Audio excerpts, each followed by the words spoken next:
Olá pessoal, tudo tranquilo? Seja muito bem-vindo ao Nobre Reino. É um prazer ter você aqui em nossa companhia.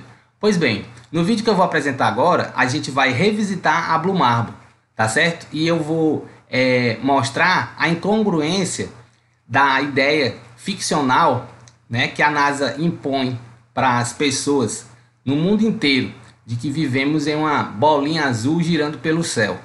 Beleza? E para não perder o costume, eu deixo aqui o meu forte abraço e que Deus os abençoe. Somos nobres em um nobre reino, juntos em nome da verdade. Até a próxima!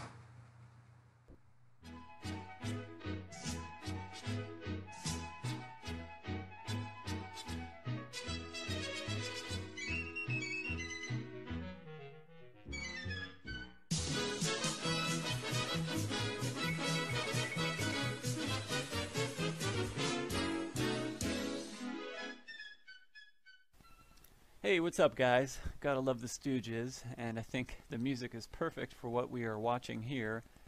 This fictional invention they have termed the ball Earth, on which we live, supposedly. So in this video I would like to show you the shots I've taken through my telescope in my quest to find any curvature, which I cannot find, obviously, and also emphasize the equation used to determine how much curvature there should be per mile, and this is obviously very important. So let's go ahead and get started. So there's the pretty blue marble that NASA claims we are living on, with circumference of 24,901 and 3959 radius. So to find the curvature, you take 8 inches times your distance squared. That's 8 inches times your distance squared, and if you don't square the distance, you end up with this, and this is not what NASA has shown us. They have given us a beautiful blue marble that we love. So you get 8 inches for 1 mile, 32 inches in 2 miles, 16.6 feet with 5 miles, so on and so forth. So what I did is I shot this pier, which is in Daytona Beach, Florida, and as you can see, between the water and the walkway of the pier is about 12 to 16 feet based on the height of the people and the railing. So I started at Granada, which is 4.92 miles away, and I shot this, and based on that distance and the formula, there should be 16 feet of curvature. But obviously you can still see the entire gap under the walkway there between that and the water. So in addition to that, behind that pier is actually a lighthouse, which you can see right above the pier. You can see the light. That is 16 miles away from my location, and I shot that lighthouse. I also shot it in a video, which I'll show here in a second. Now that lighthouse is 175 feet tall, and the curvature from 16 miles away should be 170 feet. You can clearly see about the entire lighthouse beyond that pier. So like I said, there should be 170 feet of curvature, but there's none. And those hotels there are even further. Those are in New Smyrna, which is 20 miles away. Well, depending on the location, 17 to 20, which I'll show in a second here. But you can clearly see that lighthouse above that pier, and that is 16 miles away. And there's the shot of the New Smyrna line of hotels, and this is shot from Granada in Ormond Beach, Florida. Like I said, that is 17.5 miles away. I also shoot that from another location even further. But again, it's 17.5 miles away. That's 204 feet of curvature. I know that tall hotel is 18 stories, but the other ones, I mean, it's just ridiculous. There's no curvature. Now I shot this picture from 8 miles away. That's the same Daytona Beach pier, and this is from 8 miles away from Ormond by the Sea, which is, like I said, 8 miles away. It's from an area we call the Sandlot. From this distance, there should be 42 feet of curvature. Now there's clearly the entire gap under that walkway and the water. You can clearly see the space. There's no curvature. Nothing is covered up. There's a closer view of that pier from those 8 miles away. I don't see any curvature, and it should be 42 feet. And there's the hotel from New Smyrna. That's that same hotel I shot from the other location. This time this is 20 miles away.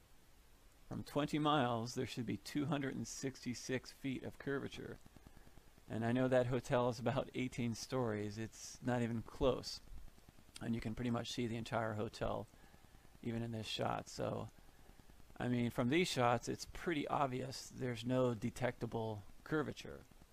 So, what does that mean? Well, if NASA is right and there is, we do live on a ball, they're going to have to make up that curvature. If it's not in the 20 miles I'm shooting, well, then that means it's got to be made up further on down the line. So you can't have it both ways. You can't say we live on this ball and then say, oh, you can't detect the curvature. Well, you got to detect it somewhere, because if it's not dropping here, it's going to have to drop even more down the line in order to make that circle, that ball they say we live on. And it's pretty round. That blue marble they give us is perfectly round. Unfortunately for them, they can't show us, they can't prove here on Earth that there's any curvature. They can't point out curvature, because we're taking these long shots without detecting anything. And like I said, if you can't detect it here, you're going to have to detect it double down the road. You know, this pier shot is clearly showing the entire gap under that pier at 8 miles away. The shot of the lighthouse is showing the entire lighthouse. Should be 170 feet of curvature. So just to stress, this is the equation: 8 inches times your distance in miles squared, and that will give you the drop in curvature that you should see over a given span. And beyond that, I would just like to mention that this equation is perfect for up to 1,000 miles, which is obviously pretty far, but beyond that, you do need to use a slightly different formula. I would suggest using the sagitta, which is basically the height of an arc of a circle. So you can take any arc of a circle and figure out the sagitta, which is the same thing as your curvature, your drop in curvature, but that is the most accurate formula to use to find out the drop in curvature you know, for longer distances, anywhere from 1 mile to 12,000 miles, you know, half of the Earth. And to find the sagitta, you just need to know the radius, which is 3959, and then the length of the arc in question. And for us, it would be the distance we're shooting. Say I'm looking at a pier or a mountain 10 miles away. As an arc of a circle, that would be double. It would be 20 miles then, because you're on top of the ball Earth. So the distance you're looking at is, say, 10 miles this way, and then as an arc of a circle, it would be 10 miles the other way. But I didn't want to get too specific in that regard. We can leave that for another video, or perhaps somebody else can tackle that in greater detail. So that's it.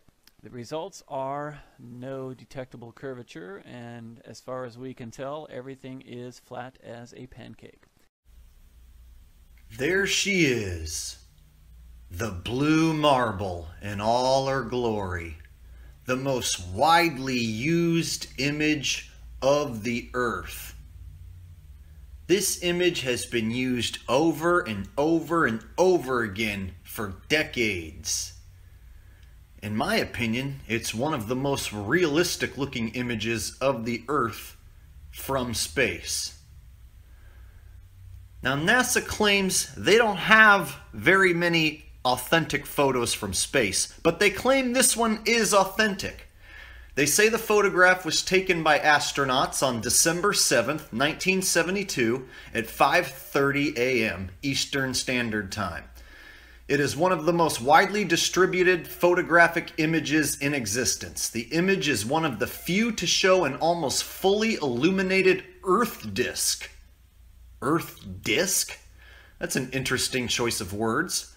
Okay. And the astronauts had the sun behind them when they took the image. To the astronauts, the slightly gibbous Earth had the appearance and size of a glass marble, hence the name. Well, since they gave us the exact date and exact time they supposedly took this picture in space, I decided to go to timeanddate.com and then use the day and night world map feature. Now, this website is really cool. It'll actually show you which countries and continents are in daylight and which countries and continents are at nighttime at any given time that you type in. So I typed in that exact date, and that exact time, December 7th, 5:40 in the morning. And this will show you which areas are supposed to be in night and which areas are supposed to be in day. It's pretty easy to read. Now, when we look at the blue marble, we can see that Africa is lit up. We can see the Middle East, like Saudi Arabia and Yemen, is lit up. We can see Madagascar. We can see a little of Antarctica. But other than that, we don't see a whole lot of land masses lit up. So that would mean all the other land masses would have to be on the other side of the Earth in darkness. However, when we go to timeanddate.com and we type in December 7th, 1972, 5:40 a.m. in the morning, Africa is indeed lit up as shown on the blue marble. However, South America should also be in daylight. Europe should also be in daylight. An entire chunk of Russia should be in daylight. And the western end of Australia should also be in daylight. Yet none of these places are featured on the blue marble. So therefore on the blue marble they would be on the other side in darkness. As the astronauts said, they took the picture with the sun behind them. So this is a major flaw, a major glaring hole in the blue marble. And literally anyone within a few minutes can take the time and convert Eastern Standard Time to other world times and find out all these places should be in daylight, such as Rio de Janeiro, 6:39 a.m. should be in daylight. Helsinki, Finland, 12:39 should be in daylight. Moscow, Russia, 1:39 should be in daylight. Perth, Australia, 5:39 p.m. should still be daylight. I think this more than proves, folks, that this photo is not a correct representation of Earth. It is just as fake as all of the other admittedly faked Photoshop composites. However, this one NASA claims is a real authentic photo of Earth. Only problem is, all your other continents that should be in daylight are on the other side of your marble. I'd like to see the other side of the marble with all the other continents in darkness. Can you imagine looking at the other side of the marble where all the other continents are all crammed together? Yeah, that wouldn't look stupid at all. So there it was, folks. It was right in front of our face the whole time. They show us Africa, but then they don't show us hardly anywhere else. And there's all these other places that should have been in full daylight at that exact time when this supposed photo was taken, but they aren't, which proves it is not an authentic photo. 100% debunked.